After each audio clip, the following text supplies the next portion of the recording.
Presente o número regimental de senhoras deputadas e senhores deputados, sob a proteção de Deus, iniciamos os nossos trabalhos. Essa presidência dispensa a leitura da ata da sessão anterior e recebe o expediente. Oradores inscritos para o pequeno expediente do dia 15 de dezembro de 2020. Vou chamar, primeiro da lista, é o deputado Dr. Jorge Lula do Carmo. Por favor, para fazer uso da palavra pelo tempo regimental.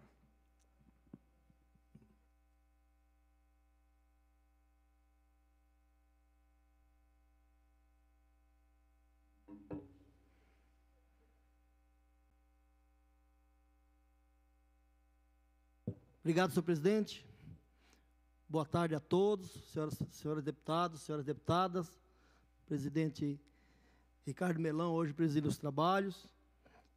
Senhor presidente, hoje eu vim a essa tribuna para falar de um assunto que tem incomodado bastante a população de Cidade Tiradentes, zona leste, extremo leste da cidade de São Paulo, onde eu moro há mais de 30 anos. Senhor presidente, já faz algum tempo que a gente tem sofrido lá com a falta de água. A população de Cidade Tiradentes, no começo de dezembro, ficou 4 dias sem abastecimento de água, faltando água na casa das pessoas, e a Sabesp sempre dizendo que está resolvendo, e a situação, depois de 4 dias, voltou à normalidade, e menos de 15 dias depois, de novo, nesse final de semana, e ainda não está regularizada a situação, voltou a faltar água na Cidade Tiradentes. Cidade Tiradentes tem uma população de aproximadamente 400 mil habitantes.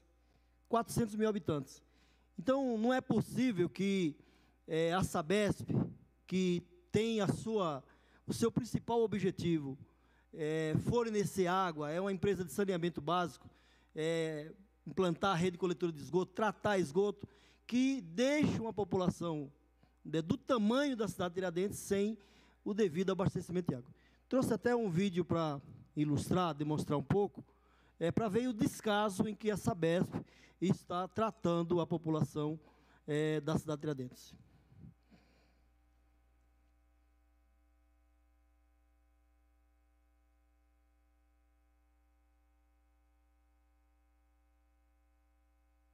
Olha, moradores da Cidade Tiradentes, 2, 3, 4 dias sem menor respeito do governador e da Sabesp, lá na Zona Leste, como eu já mencionei.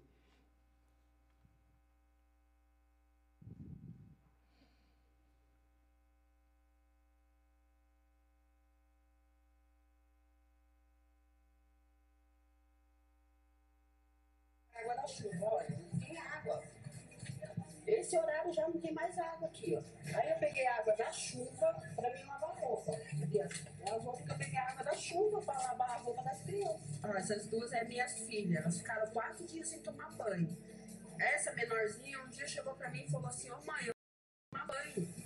Aí eu tive que ligar para minha filha, que mora em São Miguel, para ela vir trazer pelo menos umas 30 garrafas para mim de água, para me dar banho das meninas. Vocês agora, como que o povo da cidade de Tiradentes está se virando, indo buscar água nos outros lugares. É uma pouca vergonha, gente. Olha. A gente não sabe mais para que pedir ajuda. Liga para a Sabesp e a Sabesp fala que está normal.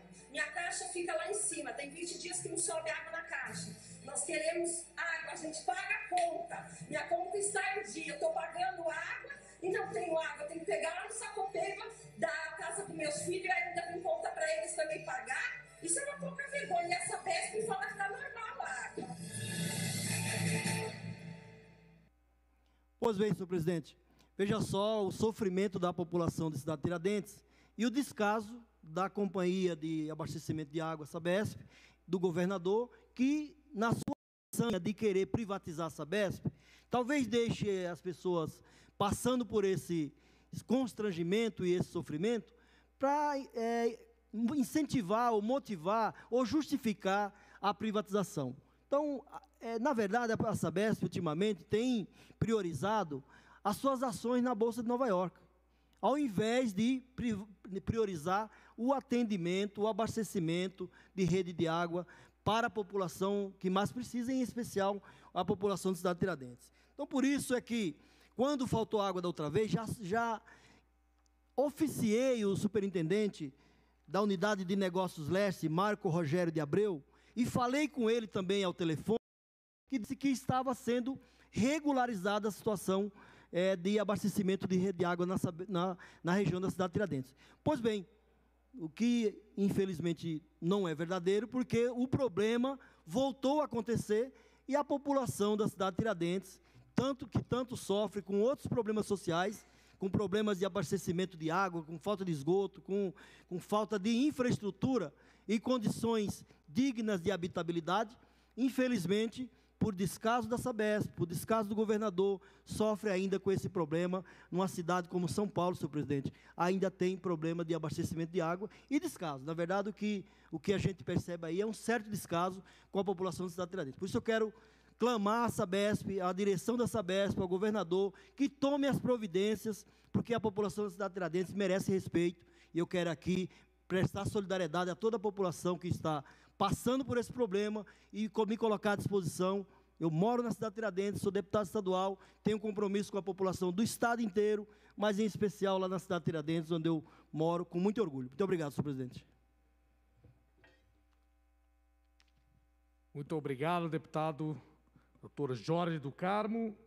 Continuando aqui a lista de oradores inscritos para o pequeno expediente do dia de hoje, chamo à tribuna o deputado delegado Olim, deputada Janaína Pascoal, deputado Itamar Borges, deputado Frederico Dávila, deputado Alex de Madureira, deputado Douglas Garcia. Vossa Excelência tem um tempo regimental de 5 minutos.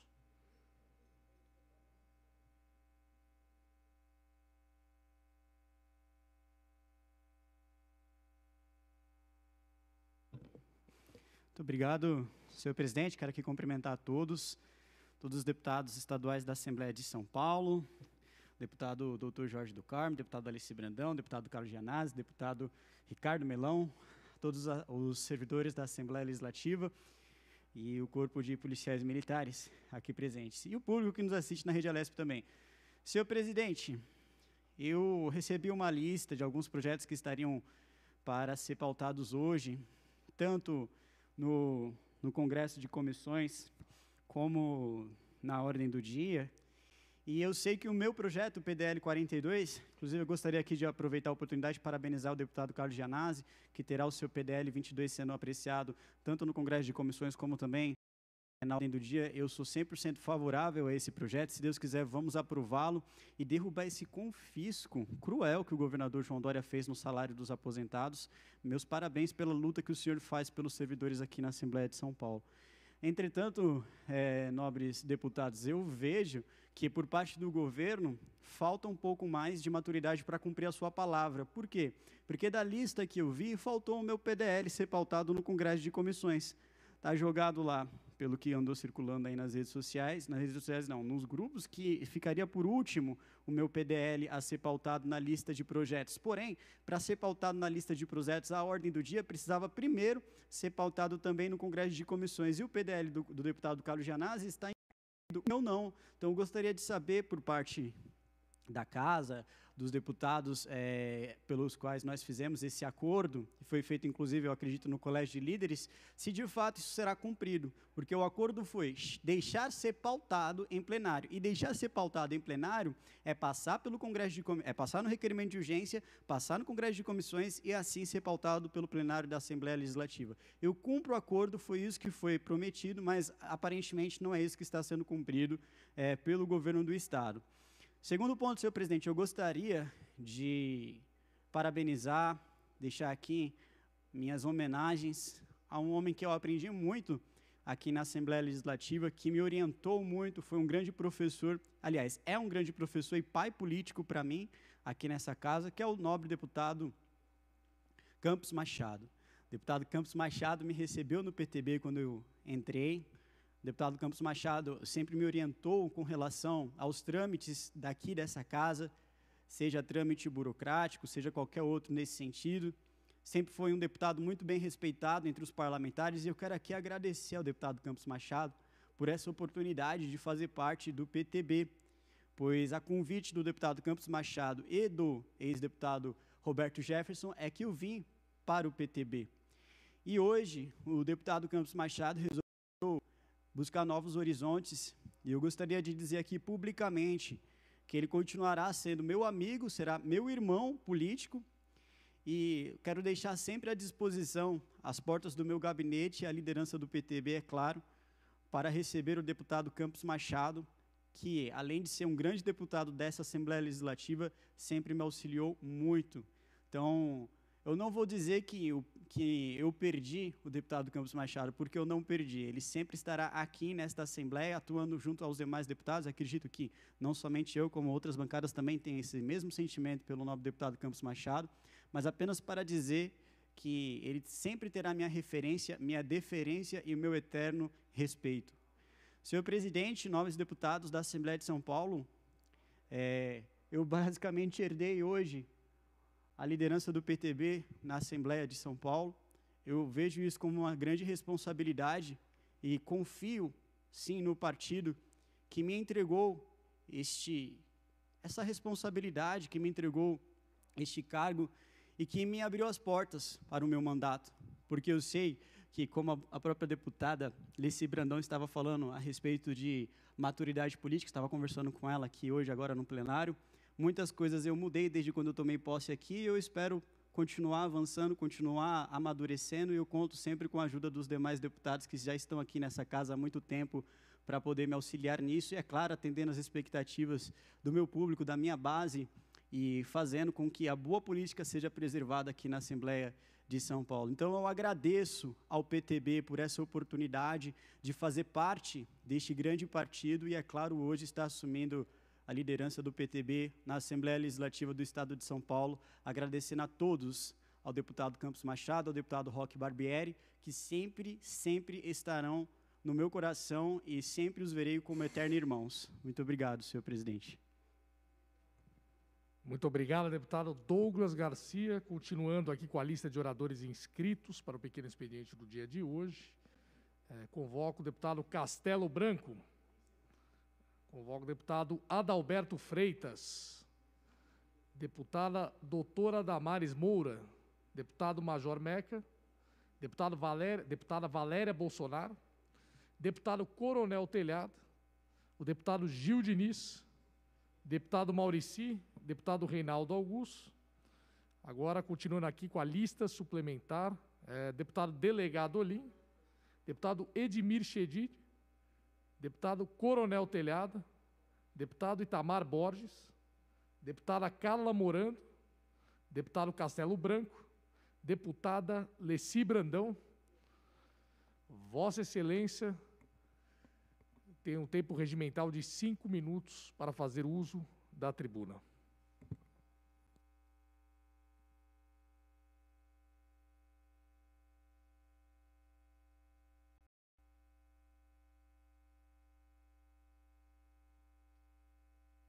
Excelentíssimo senhor presidente, deputado Milão, senhoras deputadas, senhores deputados, deputado Jorge do Carmo, deputado Douglas Garcia, que Deus proteja, ilumine e abençoe todos que aqui estão.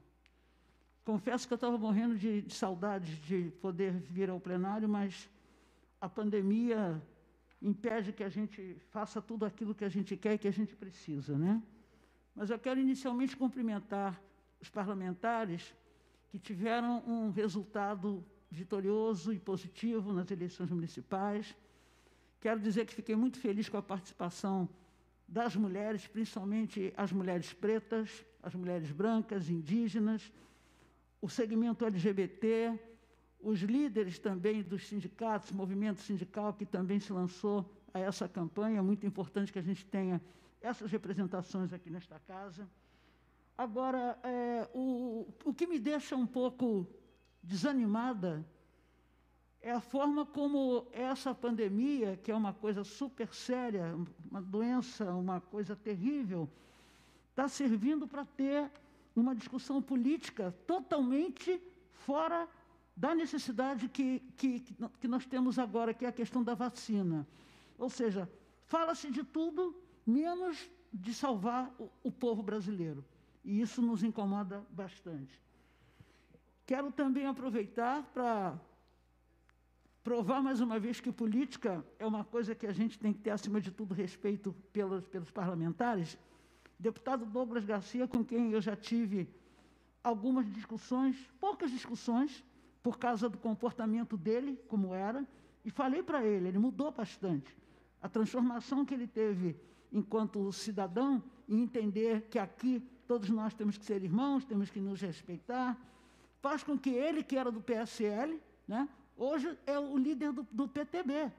Então, a gente não pode nunca ofender o colega, a gente não pode nunca ficar aqui com agressões, sabe, com desgostos, isso não vale. O que vale aqui é a reciprocidade de respeito. Então, ele hoje é o líder do PTB. Quem poderia imaginar isso? Né? São coisas da vida, isso é a política. Quero cumprimentar o deputado Campos Machado, que é uma pessoa que eu sempre respeitei, que sempre me tratou com muito carinho aqui dentro desta casa, me deu muitas orientações. Né? Agora, pela primeira vez, eu vou ter que cumprimentar também o Supremo Tribunal Federal, porque o ministro Fachin conseguiu fazer uma coisa muito boa ontem, que é impedir essa liberação, entendeu, de importação de armas. Já está morrendo tanta gente todo dia, você ainda vai liberar arma para quê? Para acabar com a desgraça ficar maior? Não dá, né? E a outra coisa também que me deixa muito triste é a continuidade do genocídio da juventude negra. O que aconteceu com aqueles 2 meninos em Belford Roxo, lá no Rio de Janeiro, é inaceitável, é uma covardia. Então, a gente tem que continuar na pauta de combater o racismo institucional, o racismo estrutural, né, que tem nesse país, e dizer para os secretários de segurança de todos os estados brasileiros, negro tem que ser respeitado, os jovens negros têm que ter vida para que eles possam fortalecer, para que eles possam conquistar os seus sonhos. Eles merecem, eles têm esse direito. Vidas negras importam, a gente vai continuar falando isso. E eu, enquanto tiver saúde, estarei sempre aqui nesse púlpito falando sobre a questão racial, qualquer que seja ela. Não vou deixar de falar sobre isso. Afinal de contas, até a campanha que a gente fez do PCdoB pautou muito isso aí. Embora o PCdoB não tenha conquistado, né, um resultado maravilhoso, mas a luta continua, a esquerda não pode esmorecer, a esquerda não vai acabar. Tem muita coisa ainda para acontecer nesse país. Eu tenho visto muita gente dizendo que a esquerda acabou. Isso é bobagem.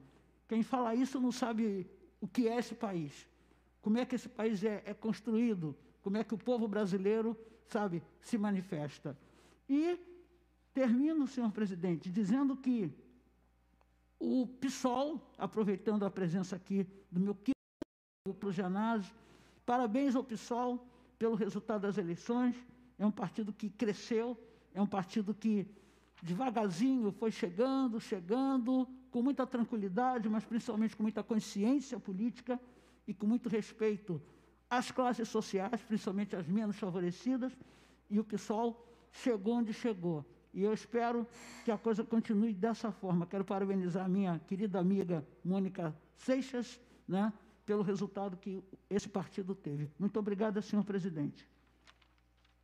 Agradeço pelas palavras, nobre deputado Alessi Brandão. Continuando a lista dos inscritos no pequeno expediente, eu gostaria de chamar para fazer uso da palavra o nobre deputado Carlos César, nobre deputado Sebastião Santos, nobre deputado Carlos Gianazzi. Vossa Excelência tem um tempo regimental de 5 minutos.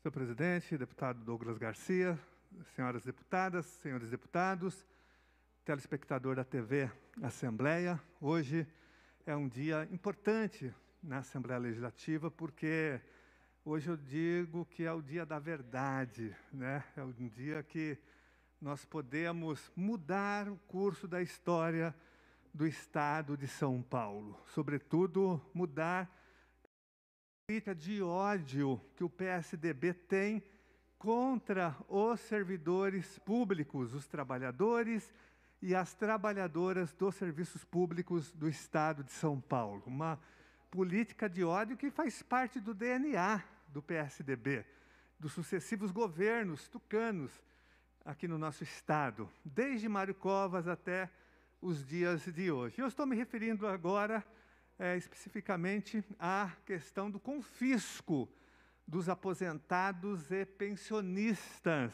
que estão sendo roubados, que estão sendo assaltados à mão armada em praça pública, que estão sendo vítimas de um verdadeiro crime de lesa humanidade.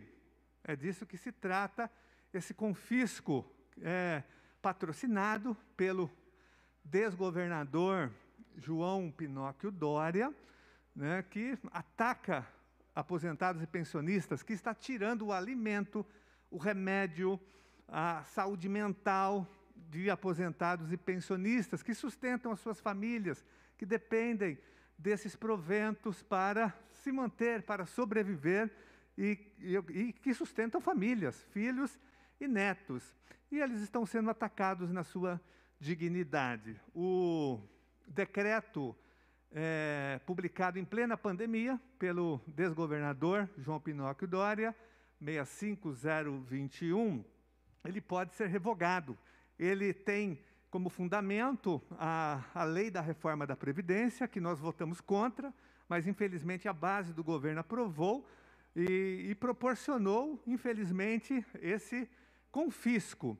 E, nesse sentido, a Assembleia Legislativa tem um papel importante. Ela pode fazer uma reparação desse grave erro, diria que desse criminoso erro contra os aposentados e pensionistas. Ela tem, na data de hoje, no dia de hoje, uma grande oportunidade de fazer a reparação histórica, votando o nosso PDL, o nosso projeto de decreto legislativo número 22, que vai entrar no Congresso de Comissões, com as 3 comissões pertinentes ao tema, e depois, em tese, o PDL vem para o plenário, numa sessão extraordinária. Então, a Assembleia Legislativa tem a possibilidade de corrigir esse grave erro, e por isso que eu venho, mais uma vez, a esta tribuna, dia 15 de dezembro, fazer esse apelo a todos os deputados e deputadas, a todos os líderes partidários, a liderança do governo, para que façam gestões no sentido de que o PDL número 22 seja definitivamente aprovado e que haja o fim desse criminoso confisco dos aposentados e pensionistas. Quero aproveitar ainda, senhor presidente, para manifestar mais uma vez, no dia de hoje, repito, dia 15 de dezembro, o nosso total apoio à greve dos servidores e das servidoras da Fundação Casa, que estão em greve desde o dia 9, denunciando graves violações à dignidade e à vida dos servidores da Fundação Casa, que estão sendo atacados sistematicamente. Eu já fiz aqui 2 intervenções, essa é a 3ª intervenção que eu faço, no sentido de que, exigindo que o secretário de Justiça, que acumula o cargo também na Fundação Casa, receba imediatamente os representantes da categoria, através do sindicato, e abra um processo de negociação e atenda imediatamente a pauta com essas reivindicações. E aproveito ainda para tornar pública uma carta que foi assinada por mais de 80 entidades aqui do Estado de São Paulo, que representam os servidores, apoiando a greve dos servidores. Eu quero rapidamente, senhor presidente, fazer a leitura dela aqui em 1 minuto. Todo o apoio à greve dos servidores da Fundação Casa. As entidades que compõem a Frente Paulista em Defesa do Serviço Público manifestam seu total apoio à greve dos trabalhadores da Fundação Casa. O movimento, iniciado na quarta-feira, dia 9, denuncia as péssimas condições de trabalho, de saúde e segurança a que os servidores são submetidos e o descaso do governo estadual com as demandas essenciais da categoria. Em plena pandemia, o governo ignora o papel prestado por esses profissionais fundamentais para o funcionamento do sistema socioeducativo de São Paulo. A Fundação Casa instituiu a volta das atividades presenciais dos funcionários do grupo de risco. Olha que é um absurdo isso. Mas sequer fornece equipamentos de proteção individual, EPI, adequados, e nem realiza testagem para Covid-19 em funcionários e adolescentes. Muitos funcionários já foram diagnosticados com Covid-19. Inclusive, vários estão internados em estado grave na UTI. Inclusive, tem mortes, que eu já denunciei aqui na tribuna. Diante desse cenário, é inaceitável que o governo estadual ignore o pleito da categoria. A Frente Paulista em Defesa do Serviço Público manifesta seu repúdio à situação e defende que os gestores abram um canal de diálogo o mais rápido possível com os trabalhadores, que além de enfrentar a violência do sistema, colocam suas vidas e a de seus familiares em risco no desempenho de suas funções durante a pandemia. Todo apoio à greve dos servidores e servidoras da Fundação Casa. Também assino, quero aqui me associar, me filiar a esse manifesto. Todo o apoio a vocês, servidores e servidoras da Fundação Casa, e nós exigimos, mais uma vez, que o secretário receba os representantes da categoria e atenda às reivindicações. E termino, senhor presidente, solicitando que a cópia desse manifesto seja publicada no Diário Oficial do Poder Legislativo. Muito obrigado. Eu agradeço. Em nome do deputado Carlos Gianazzi. Esta presidência recebe o documento de Vossa Excelência e o encaminhará à publicação após o seu exame, nos termos do artigo 18, inciso 5 do Regimento Interno. Continuando a lista dos oradores inscritos no pequeno expediente pela lista suplementar, eu gostaria de chamar para fazer uso da palavra o nobre deputado Ricardo Melão. Vossa Excelência tem um tempo regimental de 5 minutos.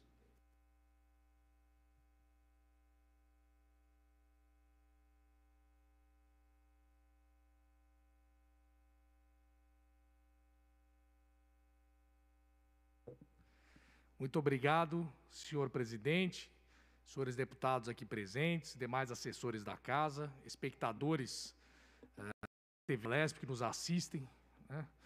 Eu gostaria, senhor presidente, de trazer aqui uma reivindicação que me foi encaminhada de representantes de escolas e cursos preparatórios da capital e do ABC, que representam, juntamente com professores, pais e alunos, e eu queria justamente fazer aqui um apelo ao Centro Paula Souza, que é uma autarquia do governo do Estado de São Paulo, vinculada à Secretaria de Desenvolvimento Econômico, a respeito do vestibulinho agora de 2020, que vai fazer a seleção daqueles que vão cursar no ensino médio técnico, mais propriamente a MTEC ou ETIM. O que acontece? Esse ano, devido à situação de pandemia, os vestibulares presenciais, as provas físicas, foram suspensas e o critério de seleção para aqueles alunos que estão aí no 9º ano do ensino fundamental foi definido como o desempenho escolar, do histórico escolar, do 8º ano do ensino fundamental nas disciplinas de português e matemática. Esse foi um critério que acabou pegando de surpresa milhares de alunos que estavam se preparando para fazer essa prova, para ingressar no ensino médio técnico esse ano, e que pode provocar injustiças e distorções, já que, quando você só considera esses critérios, você está desconsiderando uma série de outros do histórico, como outras disciplinas também que foram cursadas, exercidas, importantes, como história, geografia, entre outras, que geralmente são consideradas neste vestibular. E é uma regra que acaba, no meio do jogo, sendo mudada, pegando de surpresa esses alunos que estavam aí se preparando. E o pior de tudo é que, uma vez que eles não sejam considerados por esse critério, e como eu mesmo disse, uma regra que não havia sido combinada, eles perdem, a partir do momento que ingressam no 1º ano do ensino médio, eles perdem a oportunidade de poder se candidatar novamente para essas vagas, já que começaram a cursar o ensino médio. Então, acabam sendo prejudicados por um critério que não foi combinado e pelos quais eles não estavam preparados. A gente sabe que muitos dessas provas de avaliação para ingressar nas universidades, enfim, estão sendo feitas presencialmente e a avaliação para o ensino técnico não sendo feita, para o ensino médio técnico não sendo feita, né, através desse critério você pode acabar prejudicando aí esses alunos que eu mencionei. E aqui, esses representantes, eles fazem um apelo ao Centro Paula de Souza, que é, primeiro eles gostariam de saber se esse critério será mantido ou não para o ano que vem. Não sei se é possível ainda responder, mas isso traz uma certa previsibilidade para que esses alunos que almejam ingressar nesses ensinos médios técnicos possam se preparar adequadamente e não mais serem pegos de surpresa. Segundo, eles fazem um segundo apelo, que é permitir, né, trazer aí a possibilidade para esses alunos que não foram selecionados dentro desse novo critério, né, que porventura ingresse no primeiro ano do ensino médio em 2021, possa ser aberta aí uma exceção e eles possam fazer novamente essa prova física, caso ela ocorra no ano de 2021. Sei que não é permitido apenas para os alunos do nono ano do ensino fundamental, mas fazemos aqui o apelo em virtude dessa mudança, dessa situação toda, para que esses alunos, né, possam fazer essa prova e ter essa oportunidade do ano que vem, não sejam prejudicados por essa mudança de regra, com critérios pelos quais eles não estavam preparados. Fora também outras questões aí nessa seleção que podem provocar injustiças, enfim, que envolvam aí critérios de desempate quando as pontuações forem iguais, enfim, é um sistema muito complicado e que pode acabar prejudicando aí milhares de alunos. Então, deixo aqui esse apelo ao Centro Paula Souza, deixo esse apelo à Secretaria de Desenvolvimento Econômico e peço, senhor presidente, que seja encaminhado as notas taquigráficas da minha exposição hoje para que possam ser consideradas aí pelo Centro Paula Souza. Muito obrigado. Agradeço a Vossa Excelência pelo discurso. Solicito a taquigrafia para que encaminhe as notas taquigráficas do discurso do deputado Ricardo Melão à diretoria do Centro Paula Souza, com cópia à Secretaria de Desenvolvimento Econômico. Continuando a lista dos oradores inscritos no pequeno expediente, encerrado o pequeno expediente.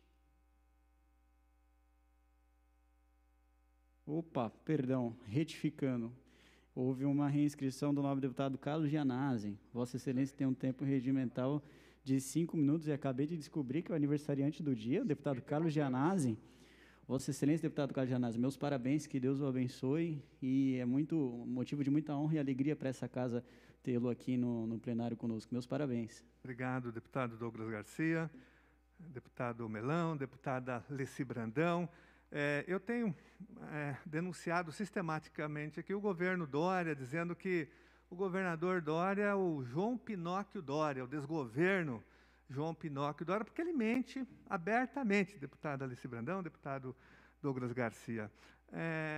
Ele é marqueteiro, todo mundo sabe, ele vive de marketing e é um marqueteiro de quinta categoria. Mas a última dele agora foi em relação à FAPESP. Ele tentou esvaziar a FAPESP, né, retirando recursos da FAPESP no PL 529, mas através de uma ampla mobilização da sociedade, das universidades, dos deputados aqui da Assembleia Legislativa, nós conseguimos retirar a FAPESP do PL 529, onde ele pretendia retirar uma parte do orçamento. Então, ele foi derrotado no PL 529, mas não contente com essa derrota, ele faz um novo ataque, agora na lei orçamentária, que será debatida e votada ainda nesta semana. O que fez o governador?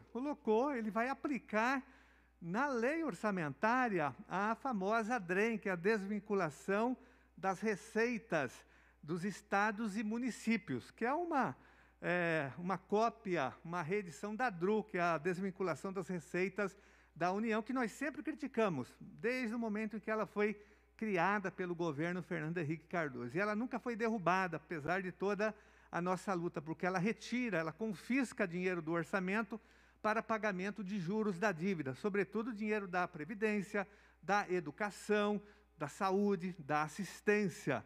E não foi mudado isso, mas em 2016 foi criada a DREM para que os municípios e estados também tivessem o mesmo procedimento. E agora historicamente, isso nunca aconteceu no Estado de São Paulo, mesmo com essa lei da DREM, com essa emenda constitucional, mas agora o Dória vai aplicar a DREM, porque está na peça orçamentária, no projeto de lei que nós estamos discutindo, o PL 627, tem um anexo que aplica a DREM. E o Dória foi duramente pressionado mais uma vez pelas entidades científicas, pela sociedade civil organizada, pela imprensa, e recentemente, ao lado do presidente da FAPESP, o ex-reitor da Universidade de São Paulo, o Zago, ele anunciou que não faria corte algum. Inclusive tem um vídeo dele, nós temos o vídeo já guardado para mostrar. Ele se compromete publicamente no encontro com o presidente da FAPESP a não aplicar a DREM, a não fazer o corte de 450 milhões de reais na pesquisa e na ciência do Estado de São Paulo. Mas o que acontece é que na peça orçamentária não houve essa alteração. Na peça orçamentária, se nada for feito, se não houver aqui uma intervenção da Assembleia Legislativa, e o governador não tomou as providências, porque a Assembleia, todos sabem, é um puxadinho do governo, né? Ele tem aqui uma base de sustentação sólida, ele não utilizou essa base para mudar a redação que ele encaminhou para a Assembleia Legislativa, né? Dizendo que ela será aprovada sim, mas que haverá um dispositivo, depois através de decreto, mas não dá para confiar no governador Dória. O governador Dória tem um histórico de não cumprir a palavra, né? Parece que o compromisso com a verdade não é o forte dele, por isso que o apelido dele aqui em São Paulo é João Pinóquio Dória. Agora, nós não vamos permitir que a ciência, nesse momento, em nenhum momento, mas sobretudo nesse momento, a pesquisa, que a ciência seja atacada dessa maneira, em plena pandemia, e foi a FAPESP a responsável por muitas pesquisas na área do coronavírus, e ainda é responsável porque tem muita pesquisa em andamento, inclusive os respiradores que foram produzidos pela Universidade de São Paulo foram financiados com o dinheiro da FAPESP, né? E o governador vai atacar a ciência e a pesquisa. Então, faço um apelo a todos os deputados e deputadas para que a gente não aceite e não aprove esse orçamento, que é um orçamento antipopular, antipovo, antissocial e extremamente antidemocrático, porque ele não acolhe as demandas da sociedade. E aproveito ainda, senhor presidente, para finalizar a minha intervenção no dia de hoje, fazer um apelo aos senadores e senadoras para que não aprovem o projeto de lei que foi encaminhado pela Câmara Municipal, o projeto do Fundeb, que é um projeto inconstitucional que ataca a educação pública, que ataca a escola pública e todo o magistério, porque o projeto aprovado na Câmara dos Deputados pelos privatistas da educação, pelos representantes do setor privado da educação, que quer abocanhar ainda mais recursos da educação pública, conseguiram, através dos seus representantes,